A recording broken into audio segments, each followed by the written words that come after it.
dulur rizki mati Gusti Allah kan gitu. Wa ma min dabatin fil ardi illa Allahi rizquha. Setiap anu kumalandang di muka bumi nah ku Allah dirizkian geus teu kudu diteangan rizki mah nang Allah sanajan cicing bage ku Allah dirizkian diondang bae ngariung teu diberkatan marah apa sih bener pod eta tadi ngaurukan tauhid ka mana tauhid ka mana ta tauhid. Jadi lisan mah lisan hate mah lain deui lisan jeung hate lain deui nu mah ieu mah ye bisa debat ilmu tauhid bisa pakai debat sungut mah tapi keyakinan mah teu bisa didebatkeun teu bisa didebatkeun keyakinan mah nu mah bisa diukurna yakin teh engke ku ahli thariqah nu geus jadi bisa ngukur keyakinan murid-muridna ketika ibadah ka Gusti Allah hayang mantap urang zikir tengah peting atau maca Quran salat terus zikir sapeting dua peting seminggu dua minggu sebulan dua bulan engke aya bakal rarasaan lain deui teng geus tah lantaran nu pertama ge kos kitu jateuna naon ku ari mah ditahan tangan susup bae ka jero hate ngeunaheun perasaan ngeunaheun oh nikmat taeta pan teu diikhtiaran datang kos kitu dasang sulusu nikmat ngeunaheun maca Quran ngeunah zikir ngeunah pokona nu berhubungan jeung Allah teh ngeunaheun ngan hese nyebutkeunana teh mah ngeunah kos kitu mah hese. Nah ieu keur carita ikhtiar urang ikhtiaran ta sing sireumeun coba cara kamari ku ngeunaheun teuing eta sing sireumeun teh ya kok jadi kana hate asupna urang mandi urang ngawudu sakumaha kamari salat akurkeun jeung kamari zikir urang biasa tau maca Quran hayang sing sireumeun terutama zikir lah geus dipaksa-paksa ge kurang ja eueuh diikhtiaran teh datang isuk penting kitu deui urang ikhtiaran tah teu datang sabulan urang jadi jepan jadi kos kieu aja kitu pernah sing sireumeun ngeunaheun jasa kok ieu mah eueuh cek urang teh tah diikhtiaran eueuh tapi lamun urang keur tenang datang sorangan oh gerahin di mana can kajahoan urang mun teu boga guru saya konsultasi tapi ketika urang boga guru konsul ka guru boga papanggihan takos kitu cak guru teh terusan ketika urang teu datang konsul urang ka guru jauh deui Asia cinta duniana terlalu tinggi piceun gara-gara cinta dunia kontak ayah sorangan oh bener sen inget kasen mobil icen kuari orang aya di jero hate bangsa mobil motor segala rupa eueuh ngan capek aya sorangan jadi tama asal dunia eueuh di jero hate eta aya asal aya bae cinta kana dunia eta eueuh bisa dibuktikan ku jelema-jelema anu hayang dumadeheus ka Gusti Allah khusus antara cinta dunia jeung teu cinta dunia bakal nanyana milih embung cinta dunia sebab ngabogaan kangeunahan indah jasa lah dunia mah kurang teu diteangan ge wayah aya mah aya bae dunia mah kurang ditiangan ge wayah eueuh bae dunia mah ternyata kurang wayah teu diteangan eueuh mah bae beneran tah mah akur nya teu diteangan nya eueuh atuh pas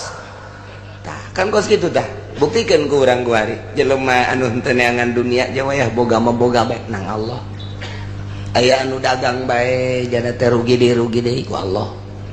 aya anu dagang mah biasa lu modal laletik tapi jadi untung gede nang Allah ayo kuari modal gede untung gede nang Allah keneh bae aya nu kuari teu dagang teu boga atuh nang Allah keneh sarua bae oh jadi urangna doang ye nu kudu gulak-gilek ke jero hatena jaka bae ge geuning bukti Allah nang Allah ngan urang teu bisa ngalempengkeun kabeh nang Allah asa nang urang bae ketika asa nang urang hijab mulai ketika urang untung bunga hijab mulai ketika urang rugi susah atau prihatin hijab mulai etalah nu bakal ngahijab ka diri urang ketika urang hayang ka Allah tak eta ikhtiar eta teh bakal leungit ketika urang tafakur ka dinya ya cak urang jadi ikhtiaran ge we mah bae jadi itiaren ternyata geus eta mah kumaha Allah akurkeun jeung ieu ja Allah geuning nu ngabulak-balik hate ja Allah geuning nu ngabulak-balik mata ku urang geus diusahakeun ge kafir Mekah pamentana kitu ge geus kajahoan ku Gusti Allah janang Allah ngate imankeunana timbul bae ge pertanyaan aya kos kitu mah atuh Allah teh kok teu jujur teu adil kunaon atuh nya teu diimankeun mulai ta urang protes ka Gusti Allah protes mawa bendera kamari kan bendera buruh geus protes ke presiden haju bendera kitu guru geus ke presiden haju bendera dokter geus ke presiden bendera naon deui sia duh demo ka ditu ke presiden geus kabeh kuari mah demona ka Gusti Allah mawa bendera sia ngan datangna ka mana ya ka Senayan aya di Senayan tah di mana ya Allahnya ayo coba demo masing-masing kos gitu mah tuh Gusti Allah kata jujur teu adil nu mantak urang lamun teu ngaji bakal cilaka bae bakal cilaka datang ka mana ieu budak ye tauhidna datang ka mana datang ka dieu kadinya bae ke lamun naik deui datang ka dieu ke naik deui datang ka dieu naik deui naik deui diukur dulu mantak lamun ngaji na model kos kieu mah ieu tauhidna tauhid TK bae tauhid TK bae cukup tauhid TK ge nu penting mah asal ngajembat di jembatan Sirotol Mustaqim moal maleset sakitu doang ngan moal hiber doang moal hiber moal tauhid kos urang mah kos kieu mau tauhid TK mah moal hiber ka sorgana urang bisa neureukkeun pa itu sanu hiber itu wah cepet amat itu saya itu tuh nu hiberna rada lalaunan mararaunan man ngan mantep kene itu mah kos manuk gaok bae koplek ai urang mah ieu aduh ieu tadi dia teh tauhid urang kos kieu tauhid urang mah sebab engke keyakinan-keyakinanna teh ditambahanna mah ku Gusti Allah sorangan sanajan urang maca kitab tauhid bet teu yakin mah teu bae kiai bae contona mun magahan tauhid teh hebat jasa di lembur urang di lembur urang bae mah kiai urang lah di masjid di mushola dolor rezeki mati Gusti Allah kan gitu wa ma min dabatin fil ardi illa Allah rizquha setiap anu kumalandang di muka bumi nah ku Allah dirizkian geus teu kudu diteangan rezeki mah nang Allah sanajan cicing bae ge ku Allah dirizkian diondang bae ngariung teu diberkatan marah apa sih bener pon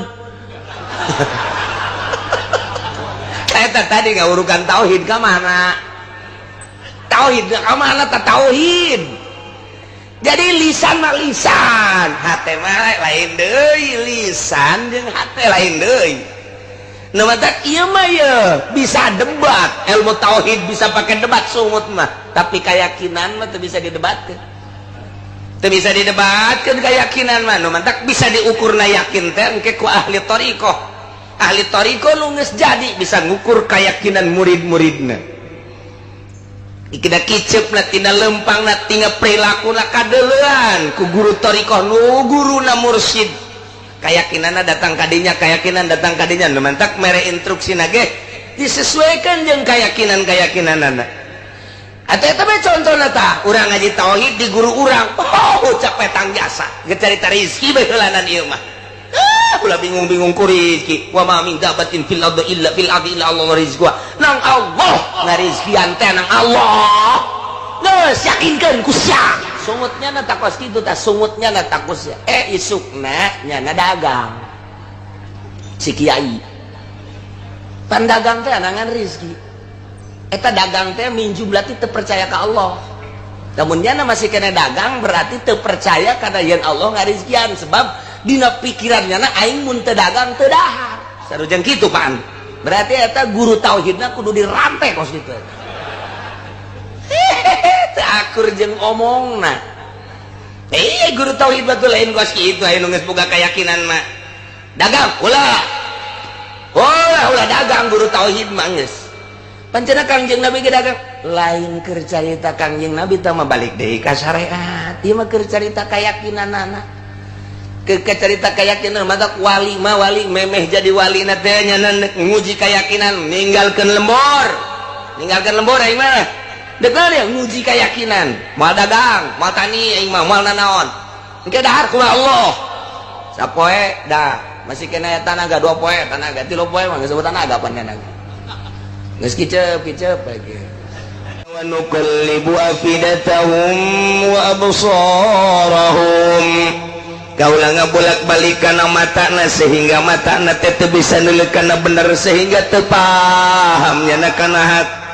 wa absarahum jeung ku kaulah dibulak-balik pangdeuleuna sehingga teu daek deuleu kana hak nyana teu iman percis kamalam yu'minu bihi awal marrah sakumaha teu arar iman bae dina awal kajadianana geus wa nazaruhum ku kaulah diantep bae tabakos kitu mah kitu gianihim dina kalacutan-kalacutanana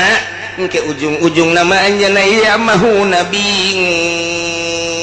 jadi berarti menang Gusti Allah ya urang ka dieu datang dibulak-balik ka teh urang teh di imah teh barang malam minggu teh isukan poe minggu wae ngadeg ngaji geus disiap-siapkeun banna geus disiap-siapkeun sagala naon kitu ngaranna bensina eta lain nang urang menang Allah wa nuqallibu afidatahum aya anu geus biasa ngaji ge lain mendek perebe heulanan emang aya naon babaturan aing ngadaguan di ditu tuh ngabesan jageunna teh dibalikeun ku Allah ulah ngaji ngabesan bae nang Allah teh kos kitu menang Allah wa nuqallibu afidatahum ulah nang urang muga rasa nang urang cilaka nang Allah eta mah kos kitu ngan ikhtiarna menang urang anu ngabuktikeun datang ka dieu nang Allah nu ngabuktikeun datang ka ditu menang Allah atuh kafir ge menang Allah ngapirkeun teh nang Allah urang iman ka Gusti Allah menang Allah eueuh nu urangan sebenarnya mah ngan lamun urang ditarik-tarik ka dieu luhur teuing tah ngaji geus bae urang mah aya ikhtiar di urang aya kasab di urang geus eta ikhtiar jeung kasab nu urang anu ngahayukeunana mah nu ngabuktikeun Gusti Allah Subhanahu wa ta'ala padahal kabelah dituna mah ikhtiar ieu hirup mah lamun geus luhur jasa urang ibadah ka Gusti Allah bakal moal aya ikhtiar tinggalin aja ikhtiar kurang di ikhtiaran yang cager jasa yang cager awak endahan modal kita ikhtiar pan beak eta kada sa ikhtiar eta di ikhtiaran kurang anak urang ge teh supaya daek mondok geus ka dieu geus ka ditu geus ka dieu tetep bae main PS bae ikhtiar tinggal ikhtiar kan tuh aya anu ikhtiar dihayukeun ku Gusti Allah aya anu teu diikhtiaran aya anu diikhtiaran kurang tapi teu akur buktina mah ikhtiar mah engke mah tinggalin ieu nganjang urang sebagai kaum ahli sunnah wal jamaah tetep kudu nempelkeun ikhtiar supaya kaharti jang naon eta ikhtiar jang nempelkeun ganjaran jeung siksa di dinya ta nempelna kabelah dituna mah lain kobo ieu mah tah ieu geus luhur tah ngaji tah wa nuqallibu afidatahum wa absarahum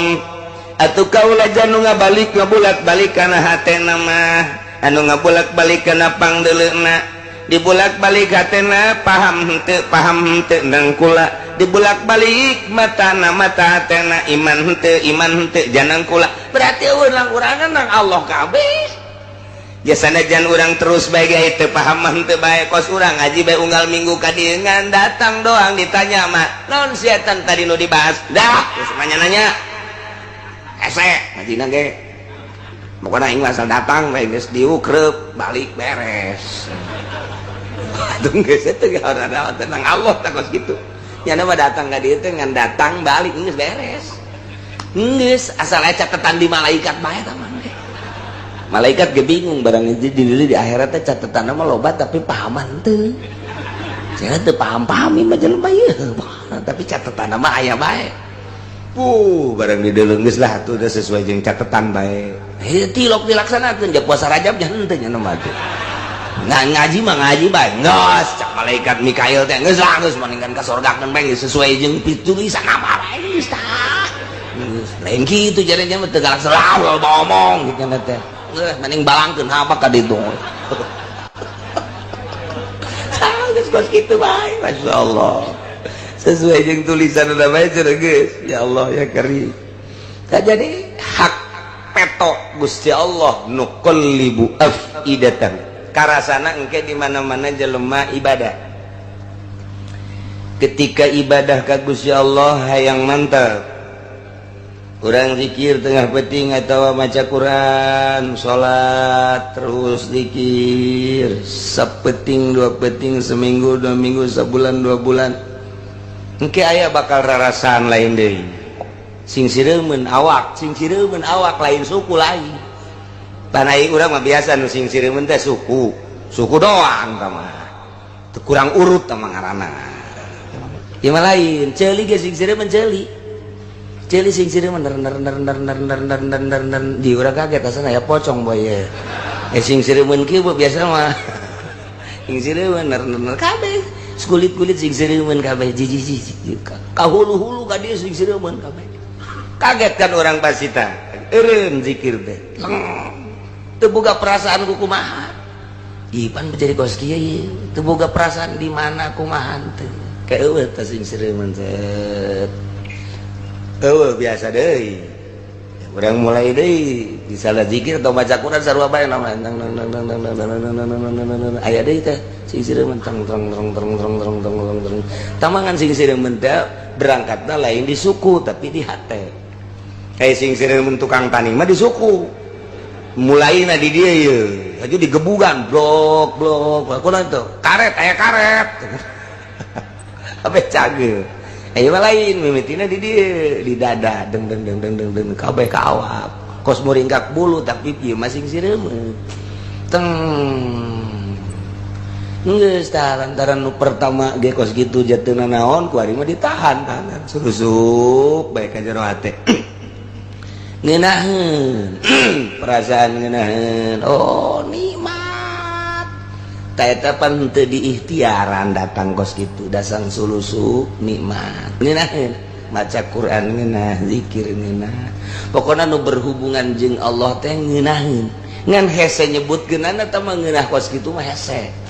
sebab dapat timbul ti sing sireumeuun mantak ente ge kudu sing sireumeuun heula ge coba ge ummah coba ge sing sireumeuun tangke ngeunaheun oh ngeunaheun rindu urang bakalna ngan eta sing sireumeuun ge hese buah isuk peuting mah eueuh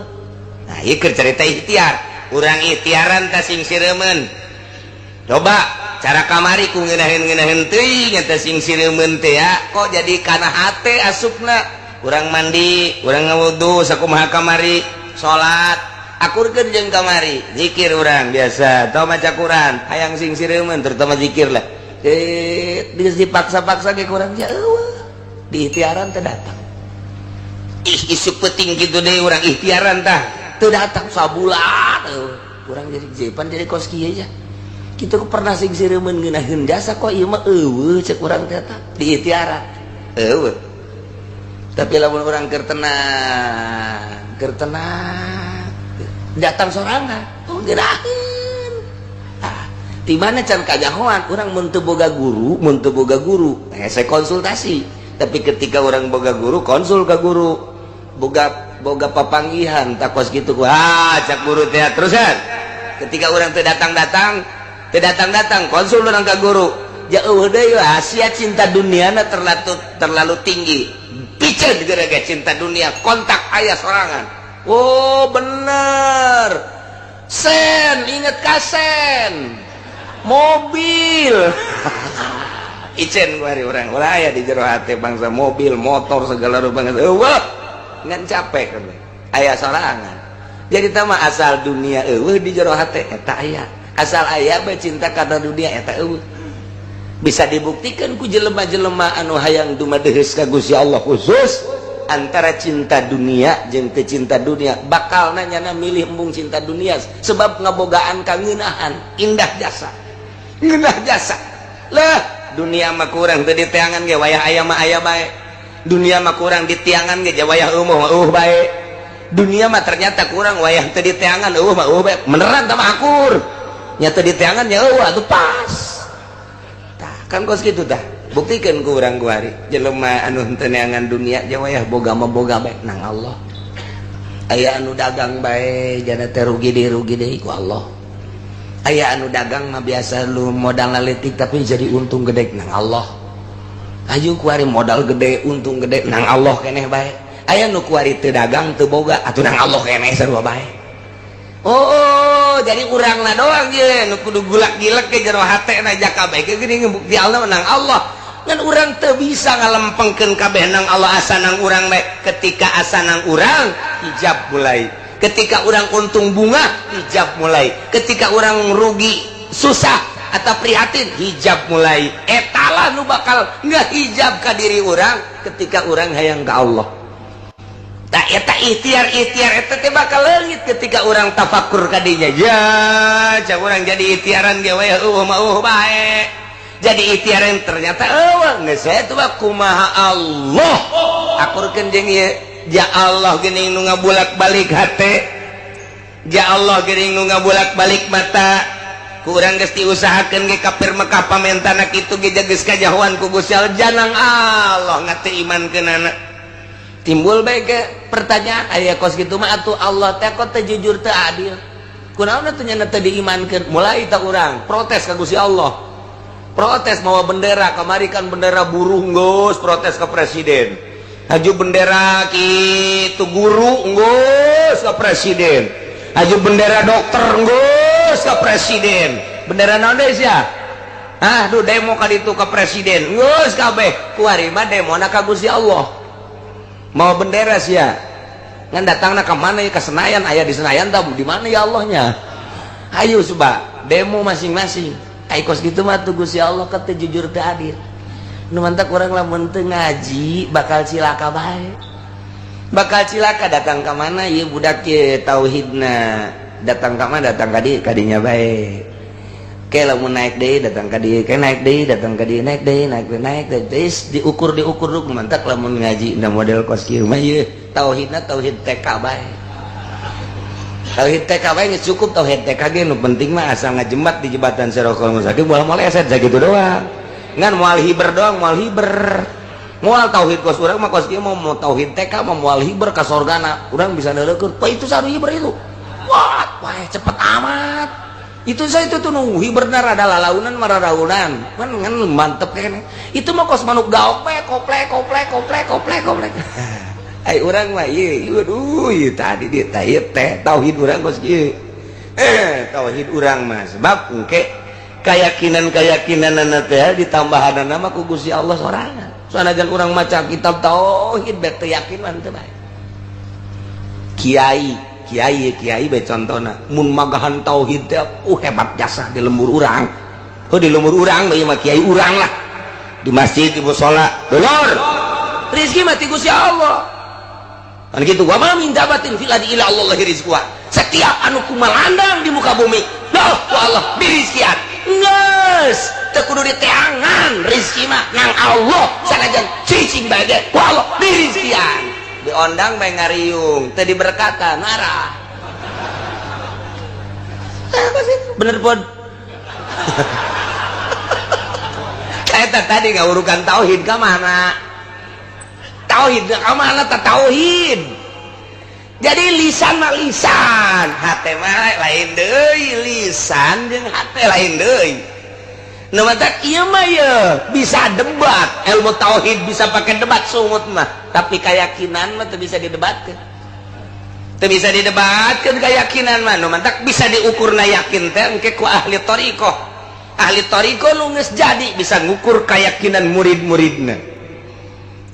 ikida kiceupna tina lempangna tina perilakuna kadeuleuan ku guru thariqah nu guruna mursyid keyakinanna datang kadinya mantak mere instruksi nage disesuaikan jeung keyakinanana atau eta mah contohna tah urang ngaji tauhid di guru urang ucap petang jasa geus carita rezeki bae heulanan ieu mah ulah bingung-bingung ku rezeki wa ma min dabatin fil ardi illa Allah rizquha nang Allah ngarizkian teh nang Allah geus yakinkeun ku sia sungutnya na takos gitu tak sungutnya na takos ya isukna nyana dagang si kiai pandagang teh anangan rezeki eta dagang teh minju berarti teu percaya ka Allah namun nyana masih kena dagang berarti teu percaya kana yen Allah ngarizkian sebab dina pikirannya na aing mun teu dagang teu dahar sarujeng kitu pan berarti eta guru tauhidna kudu dirantai kos kitu akur jeung omongna guru tauhid batul lain kos kitu aya nu geus boga keyakinan mah dagang ulah dagang guru tauhid mah geus pancena Kangjeng Nabi ge dagang lain keur carita Kangjeng Nabi teh mah balik deui ka syariat ieu mah keur carita kayakinanana keur carita keyakinan mah wali mah wali memeh jadi wali na teh nyana nguji keyakinan ninggalkeun lembur aing mah deuk naon nguji keyakinan moal dagang moal tani aing mah moal nanaon engke dahar ku Allah sapoe dah masih kena tanaga 2 poe tanaga 3 poe mah geus sebut tanaga pan tanaga geus kicep lagi cak nyana keneh Allah mana ya Allah bener ngarizkian aing ieu geus dagang henteu digawe henteu naon henteu berarti aing yakin kudu ka Allah 4 poe geus teu bisa robah-robah acan kicep ge geus carang supaya hasan aing ieu dicoba keyakinan ya Allah emang teu nyahoeun aing kos kieu teh nang Allah aing kicep carang ke nang Allah meureun ku Allah bakal dikuatkeun aing teh dahar ge kuat cek Allah pae atuh pae ku Allah pae aing mah teu kebel engke ge aya nu kadinya datang meng urang nyeuleut kadinya sial meng ngoroti hayang aing kudu dicokot ku aing mah moal berarti aing kasab keneh kos kitu mah moal aing mah geus ku Allah bae ku Allah bae aing mah nah ku Allah ngeok-ngeok sia engke ge ucing datang ka dieu nae ka dada urang roti mantap teh eta kos kitu engke ge terus dihuapan ku ucing sorangan nang Allah mungkin melalui ucing mungkin melalui maung mungkin melalui gajah melalui orai engke ge aya bae teh rezeki teh ya lasar urangna yakin ka Gusti Allah tah wali ka leuweung ka gunung ninggalkeun paramean dek nguji diri yakin aing ka Gusti Allah abun geus kapanggih ka karak tangke geus diuji urang ku Gusti Allah setahun 2 tahun 3 tahun di leuweung misalna geus ka Gusti Allah bae kakarak mulai cobalah ieu mah kekuasaan Gusti Allah lain hayang abdi mangan abdi hayang ngabuktikeun keistimewaan kamaha kawasaan Gusti Allah jang tambah keyakinan abdi Gusti coba ieu daun langboh ku abdi dek dicekel dek dicokot dicekel dirames-rames ku abdi supaya jadi 100 ribuan bismillahirrahmanirrahim dia Masya Allah maha kawasa Allah ku abdi dek dicokotan dek dibawa ka imah dek ngabangun imah batal sia kunaon juga dinya atuh tawali blon tawali teu meunang wali Gusti eta kos kitu geus ka ditu nama atuh sakecapnya tawali mah sakecapnya hatang ke bakalna teh langsung we naon bae ge anu kunyana kitu diomongkeun dipika ka hayang langsung diijabah ku Gusti ngannya nangis sembuh nu sok dicarita-caritakeun ku almarhum abah teh aya hiji jawara gregeteun jasa ka kiai lantaran eleh ge ku kiai na ka mana bae dihormat-hormat aya jawara makin surut bae leuh waing sia ditangtangan gelut eleh deui jawara kiai na hebat mah kiai eleh atuh kiai mah gelut jeung jawara teu kudu make besi teu kudu boh atuh dilawanan make besi mah ngaranna jawara pada jawara aya nah maik set make kuda-kuda ayo jotos aing ku sia dijotos teu datang-datang jotos aing ku sia jotos aing ku sia ya uhna naonan pan pegel sorangan pegel tah jadi ilmu kiai mah ulah kudu jotos main jotos ulah geus main jotosanana ulah kudu datang tah gini dadana kiai babar tah mah ya bak kok ya bak ya bak ya bak ya bak ngagejebur sia di dinya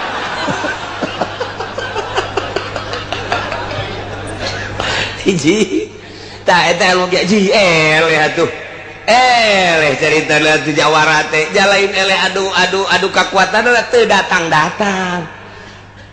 okos ndek dek naon gitu ngaranna mukakeun ieu ya pernah terjadi di Sidina Ali panaya jawara ngahareupan Sidina Ali pedangna diangkat ku jana dek ditumbas leher Sidina Ali angkat pedang sakumaha pedang panjangna sih tapi encen halus sial cek nya teh ieu pedang asupkeun deui ku nyana Sayyidina Ali na seuri bae haneng dihareup cabut teh cap cenah geus keneh bae cek nya bae dilepaskeun malah mah dicekel di tengahna cap panjang keneh bae ke pedang jadi manjangan tidinya kapan cek Sayyidina Ali teh kajenting ku anjeun dicabut terus cek Sayyidina Ali kersaning Gusti kula dijaga ku Gusti Allah moal kudu lepas eta pedang tina sarangkan diragakeun pan plek bae asyhadu an la ilaha illallah wa asyhadu anna muhammadan rasulullah tuh jadi ngalawan tiba heula ge ngalawan wali-wali Allah mah lain kudu kekuatan lain tinju balas tinju boho ti dituna bahwa ti dituna tak kos kitu bae tah ninju teu datang-datang atawa datang mah datang ngan karasana ku leungeunnyana ieu sakumaha batu tinju aing Gusti Allah aduh jadi nanti itu mah jalain banget tamat tuh besi tamat dah eta pipi aing tinju Gusti Allah dek gemper aing leungeun kata ilmu kiai mah kos kitu kuduna atawa tadi golok sek panjang keneh ini mah tanggeus asupkeun deui beres tah eta kos kitu diondang cek gerjawara teh diondang hari diondang gitu diajakan gelut aing eleh segala rupa aing eleh ku aing sia diisin-isin di dulu bajelema yes beres diondang hariung ka imah jawara jang kiai biasana kan make kasur nah tawa make samak anu bagus dihandapna kunyana digali ditendenan bangke ucing dipoprok diratakeun kiai diondang cicing di dinya beres memeh ngariung teh hampura cak jawara kiai kunaon eta tadi handap aya rembes bae aya naon coba kiai coba buka buka ieu naon coba kiai tadi jerona coba tetebakan kiai naon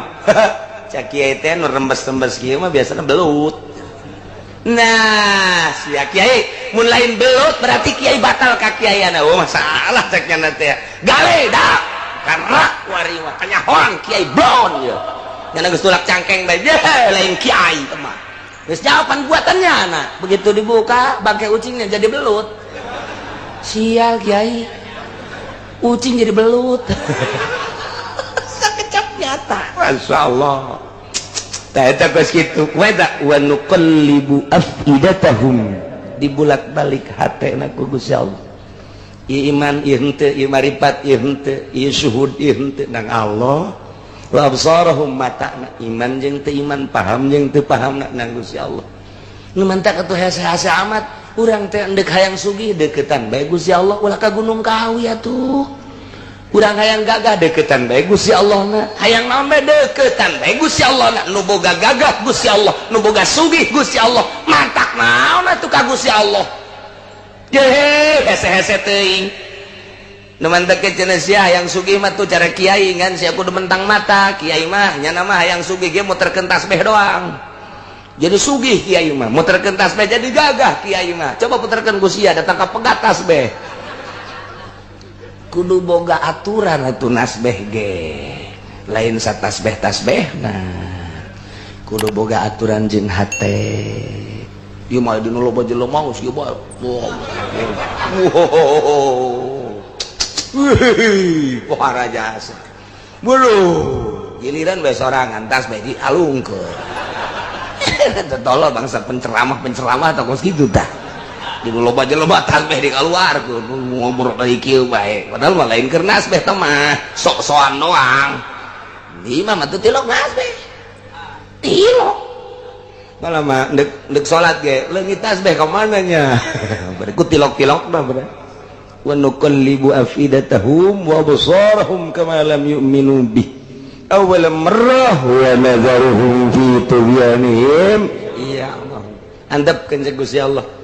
jelema kos kitu kena lacut terus geus aya dina rahasia aing geus aya dina ilmu aing anjeun mah anjeun bae Muhammad geura dakwah anjeun mah ngan sakadar tugas ti kaula dakwah sampaikeun syariat nya sakit itu ulah boga pikiran kedua katilu hiji tabligh adapun daekeun jeung teu daekeun lain urusan anjeun Muhammad urusan aing mantap urang ge kos kitu tah datang ka imam magaan ngaji ulah boga pikiran kumaha hayu bae dakwah ajak ulah boga pikiran geus eta diajakan ku aing teu daekeun bae heran jasa kana tuh si aing kanu itu mah tuh teu teuli neteuli si itu ge pan diajakan ku sia tuh sia teu neteuli pan si eta mah neteuli amat teu daekeun itu teu daekeun eta teu daekeun tapi sia neteuli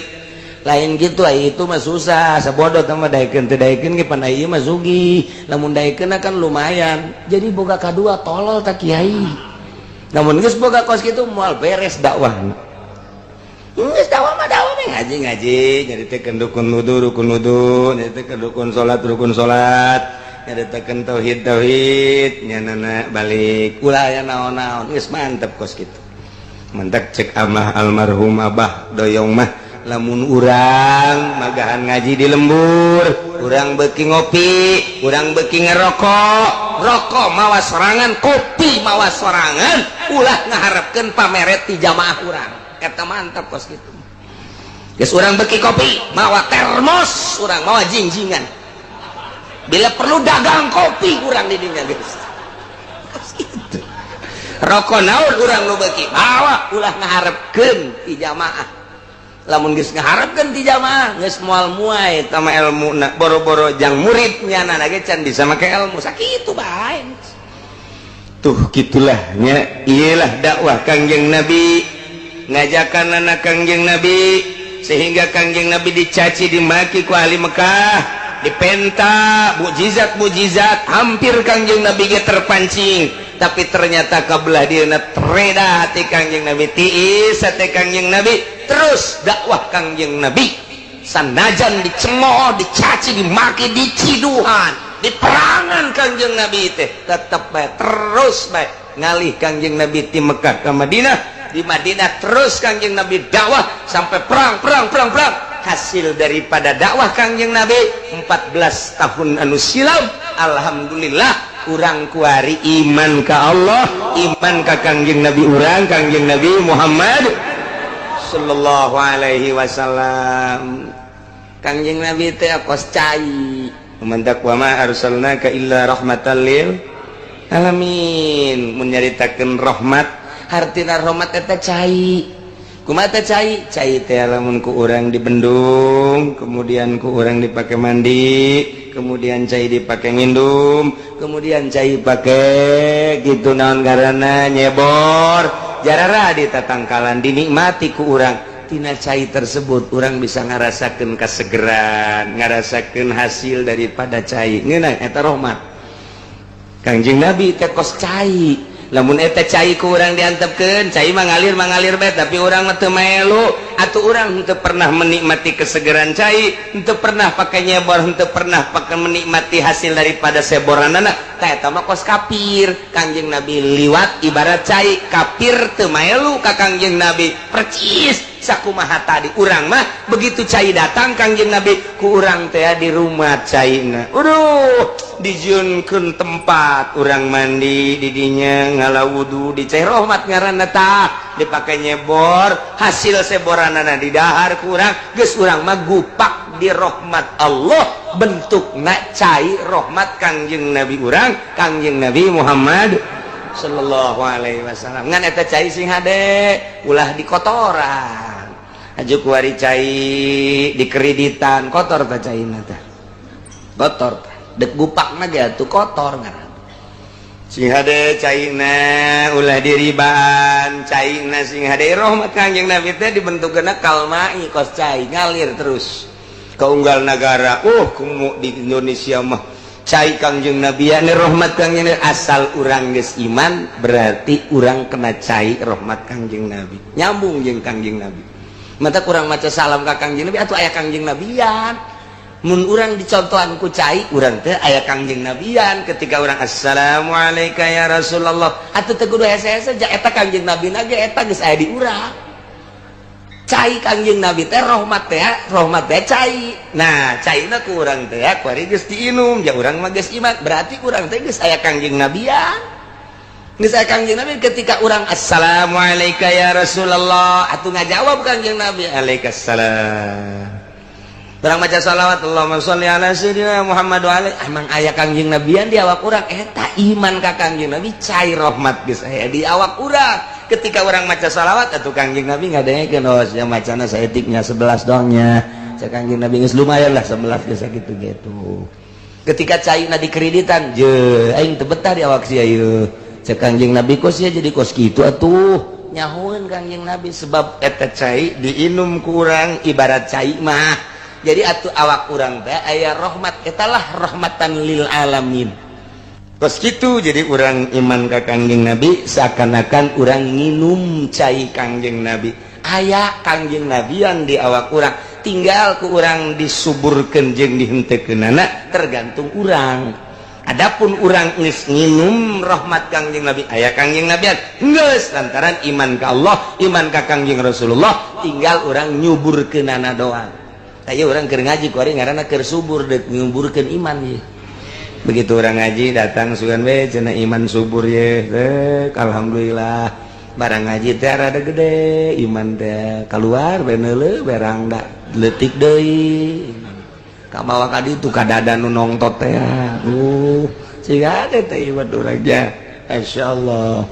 sekali deui urang mah bersyukur alhamdulillahirabbil alamin teh hese bele ke urang mah iman ka Allah iman ka Kangjeng Rasulullah hartina urang dididik ku lingkungan cek ngomong didik nama geus aya tetesan ti dituna janang Allah wa nuqallibu afidatahum wa absarahum nang Allah urang iman sia paham sia mantep sia nang Allah ngan urang berusaha terus supaya lebih mantep deui sehingga kadeuleu ku urang sosok Kangjeng Nabi kadeuleu ku urang engke Gusti Allah ku batah teh moal aya jelema nu luhur diangkat jadi wali tanpa melalui Kangjeng Nabi moal aya urang teh terjelan ye ku ari hayang jadi wali zikir bae teu maca shalawat moal jadi